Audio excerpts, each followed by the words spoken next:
ይህም ቪዲዮ የምታዩት ማለት ነው። ዛሬ አንድ ነገር ልነግራችሁ እግዚአብሔር በተለይ እግዚአብሔርን የምታመርሩ ሰዎች ማለት ነው እግዚአብሔር ሙሉ ጤናን እስከሰጣችሁ ድረስ እግዚአብሔር የምታስቡበትን አይምሮ እስከሰጣችሁ ድረስ እግዚአብሔር ምንም ሊያደርግላችሁ አይችልም። ምክንያቱም አይምሮአችሁን ተጠቅማችሁ መስራት የምትችሉ እናንተ ነው።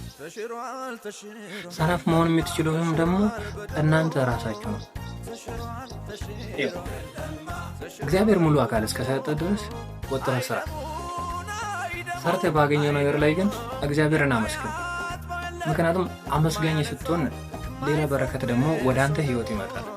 የምታማረር ሁሌ የምትበሳጭ ሰው ከሆንክ መቼም ቢሆን ያ ያሰብከውን ቦታ ላይ መድረስ አትችልም። ባለው ነገር ላይ አመስግን።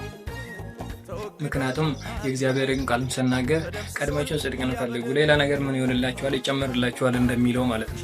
ስለዚህ ደስተኛ ነኝ። ይኸው በቃ ምንም ነገር አልጎደለብኝም። እግዚአብሔር ይመስገን።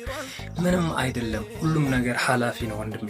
ስለዚህ ሁሌ እግዚአብሔርን አመስጋኝ ሁነ።